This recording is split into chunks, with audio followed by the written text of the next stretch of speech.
دوسرا کام قرآن نے کہا وَوَصَّيْنَا الْإِنسَانَ بِوَالِدَيْهِ، اللہ کے بعد بچے کو سب سے پہلے حق سکھانا ہے باپ اور ماں کا.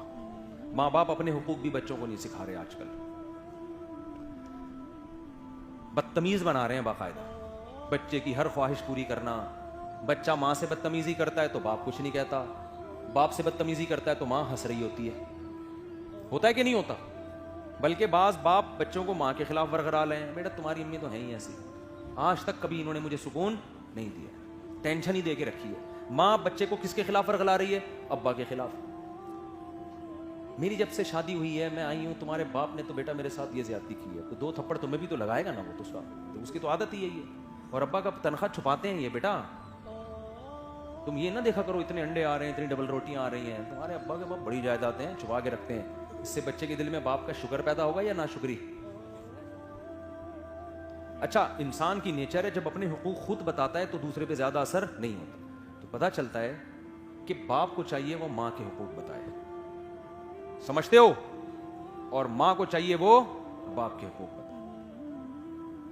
اگر شوہر نے بیوی کو ڈانٹ دیا بچوں کے سامنے تو عورت بند کمرے میں جا کے لڑ لے اس سے کہ بچوں کے سامنے نہ ڈانٹا کرے مجھے.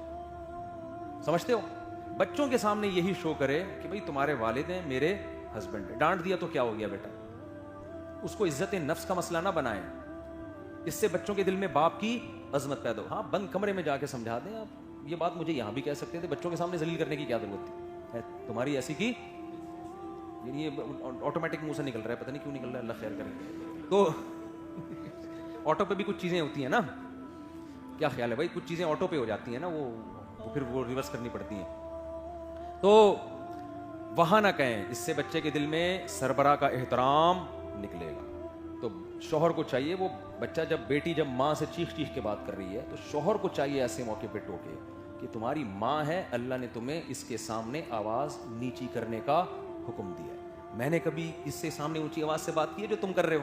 ایک مثال دے رہا ہوں، یہ بھی آٹو پہ آیا ہوا تھا، خود بخود نکل گیا. تو یعنی یہ نہیں ہوگا، ایسے واپس لے لیں اس کو. اچھا خیر، تو کہاں کا بات چل گئی؟ تو قرآن دوسرے نمبر پہ کس کا حق بیان کرتا ہے؟ والدین کا.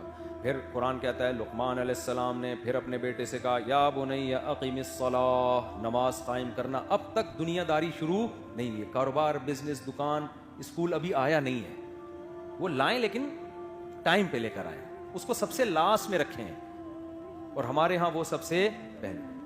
جس دن بچوں کے اسکول کی چھٹی ہوتی ہے فجر کے لیے بھی نہیں اٹھتے. وہ ہوتا ہے کہ نہیں ہوتا؟ اس کا مطلب اسکول کی ویلیو فجر کی نماز سے زیادہ ہے ہماری نظر میں. تو اس کو سکھاؤ بیٹا آخرت کے لیے بنے. اسکول کی چھٹی کے ناغے کا بھی نقصان ہے لیکن نماز کا اس سے بڑا نقصان ہے. تو اس کے بعد قرآن کہہ رہا ہے یا بنی اقیم الصلاۃ یا بنی انہا ان تک مثقال حبۃ من خردل. بچوں کی عادت ہوتی ہے چھپ کے گناہ کرنے کی. تو بچے کو پہلے دن سے بتا دیا جائے بیٹا اگر کوئی تنہائی میں چپکے سے کوئی نیکی کرو گے نا، اللہ اس کو بھی نکال کے لے آئے گا. اور اگر کوئی ہلکا سا بھی گناہ کرو گے اللہ اس کو بھی نکال کے لے آئے گا. ہم 24 گھنٹے تمہاری نگرانی نہیں کر سکتے. تم اللہ کے بندے پہلے ہو، ہماری اولاد بعد میں. کتنی بہترین. یہ غیر مسلموں کے پاس یہ آپشن ہے بچوں کو نصیحت کا اس طرح سے. غیر مسلم کیسے سمجھائے گا چھپ کے برائی نہیں کرنا؟ بھائی اسی طرح ہے نا کہ اللہ کی نظروں سے کون اوجھل ہو سکتا ہے. تو اس کو سمجھایا جائے کہ بیٹا ہم ہر وقت نگرانی نہیں کرتے لیکن جس کے لیے ہم نصیحت کر رہے ہیں وہ تمہیں ہر وقت دیکھتا ہے. چھوٹی سے چھوٹی نیکی بھی وہ لے آئے گا اور چھوٹی سے چھوٹی برائی بھی وہ قیامت کے دن حاضر کر دے گا. ان اللہ لطیف خبیر، بہت باخبر اور باریک بین ہے. اس کو ایک ایک پتے کے ہلنے کا بھی علم ہے. اس کے دل میں اللہ کا خوف بٹھائیں.